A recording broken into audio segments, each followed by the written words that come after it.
Buenas noches para todos y bienvenidos a Meridiano 64. Vamos a los avances del programa de hoy.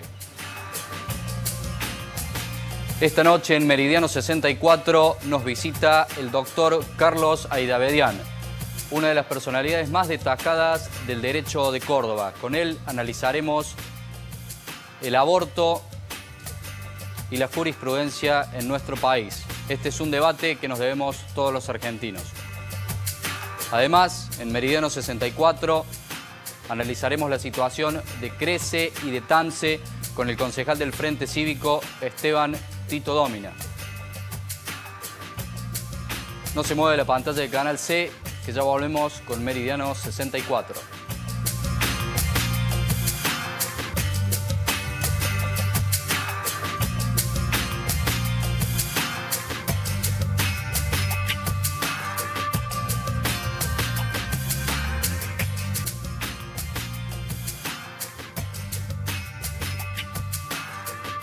Ya en este segundo bloque de Meridiano 64 recibimos al doctor Carlos Airabedian, una destacada personalidad del derecho de la provincia de Córdoba y del país también. Buenas noches, Carlos. ¿Qué tal? ¿Cómo estás?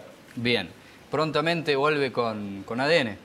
Efectivamente, si no hay contratiempo ni situaciones conflictivas, el día 8 de abril, domingo 8 de abril, después del fútbol, que desgraciadamente es un límite para nuestra emisión, para no tener un horario definido. Después del fútbol.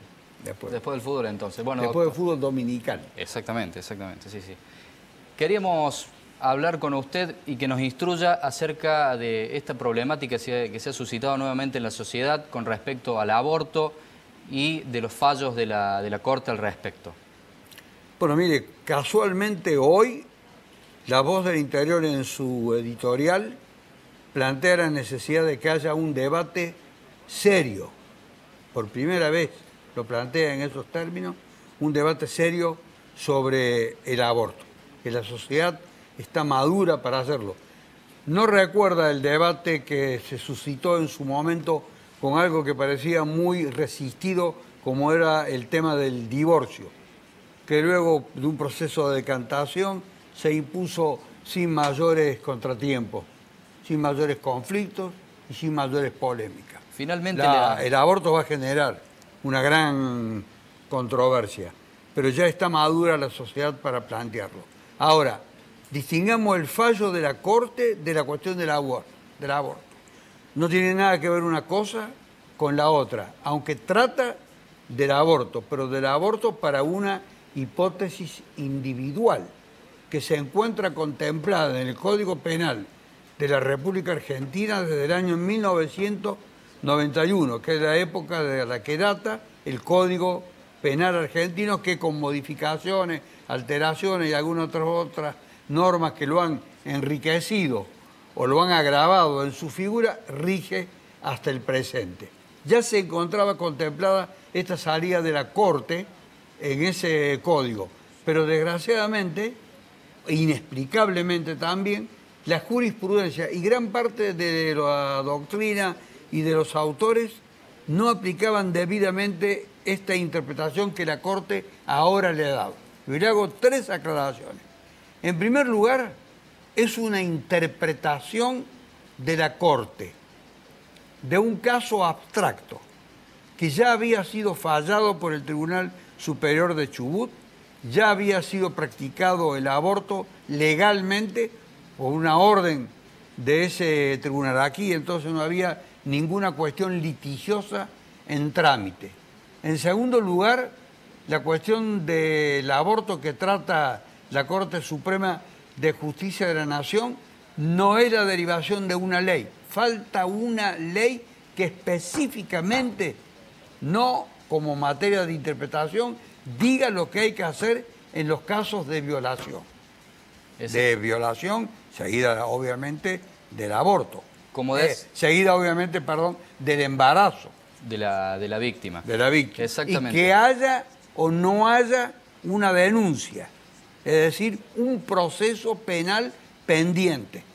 Exactamente. Como decíamos recién, se van sucediendo estas modificaciones en el código tenemos la iglesia de por medio, que por ejemplo se fue adaptando finalmente a la ley de divorcio, y hoy es un debate que se debe en la sociedad en su conjunto. ¿Qué rol cumple el episcopado, la iglesia en este sentido, y qué peso tiene a la hora de legislar al respecto?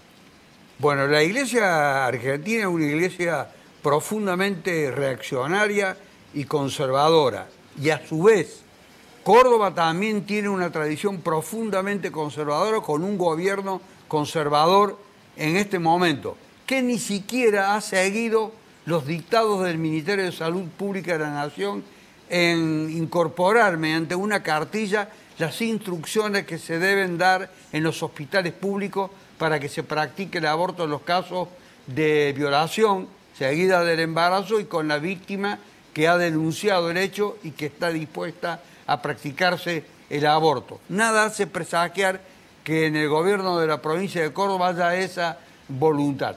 La iglesia es reaccionaria, pero curiosamente la Corte ha hecho algo indebido. Le ha dado una explicación al jefe del episcopado argentino. Le ha dado una audiencia, una entrevista concretamente a esa figura prominente de la iglesia argentina para explicarle las razones de un fallo. Los jueces dictan las sentencias y hay que remitirse a las sentencias que han dictado los jueces. Esto no deben dar ninguna explicación posterior. No sé el privilegio de atender a un miembro de la iglesia para explicarle el porqué de un pronunciamiento del más alto tribunal de justicia de la nación. Imagínense que en pleno conflicto del campo la Corte hubiera dado un pronunciamiento y hubiera llamado a los miembros de la mesa de enlace y le hubiera tenido que explicar lo que estaba haciendo. Sería verdaderamente un privilegio irritante, algo absurdo. Demasiado. Aquí se trata de un privilegio. Exactamente. Doctor, notamos que las sociedades del mundo más avanzadas van ahondando en este tipo de legislaciones, dígase del aborto, dígase de la despenalización de la droga. Con respecto a esto que le digo, ¿en qué situación se encuentra hoy en día el Código argentino? ¿Cuál de las dos situaciones? De la despenalización de la droga. No, en la despenalización de la debate. droga también es materia de un pronunciamiento de la Corte. Ha interpretado que la droga que exista en poder de una persona en cantidades ínfimas debe ser interpretada como para consumo personal. Y esa es una acción privada acerca de las cuales la magistratura no tiene ninguna intervención y no puede haber ningún procedimiento policial. Se trata de un acto, mientras no sea público ese consumo, sea un consumo privado y la cantidad no exceda de un límite razonable. Es decir, como usted advierte, en materia de violación seguida de embarazo, es la Corte la que debe señalar un camino. En materia de drogas, la Corte también tuvo que hacer lo mismo. ¿Y los legisladores? ¿Qué hacen los legisladores? Hay muchos proyectos en ambas cámaras. ¿Dónde están los representantes de sobre ambas situaciones, tanto sobre el aborto como sobre la despenalización de la droga. Pero ¿hay alguna actividad legislativa tendiente a tratar seriamente? ¿Alguien quiere poner la firma y decir yo despenalicé el consumo de droga, yo legitimé el aborto dada determinadas situaciones? Yo no hablo ya del aborto general, hablo del caso siempre ceñido a este caso específico de la Corte. ¿Qué pasa si un médico católico, por ejemplo, se niega a realizar el aborto a esta persona? Está perfectamente bien hecha la pregunta, porque ese es uno de los riesgos que corre. ¿Y por qué se corre ese riesgo? Porque la Corte ni siquiera puede ser materia de obligación para los tribunales lo que resuelva. Mucho menos lo puede ser para un objetor de conciencia. Es decir, el médico que plantea un problema de conciencia, que es un enmascaramiento de su posición filosófica, religiosa, política, ideológica, en definitiva lo puede seguir haciendo, mientras no exista estas instrucciones que deben ser impartidas para desburocratizar el trámite en el hospital público y que el médico no pueda invocar la razón de conciencia. Ahora, el médico en el hospital público es un funcionario o un empleado público que podría estar incurso en un delito.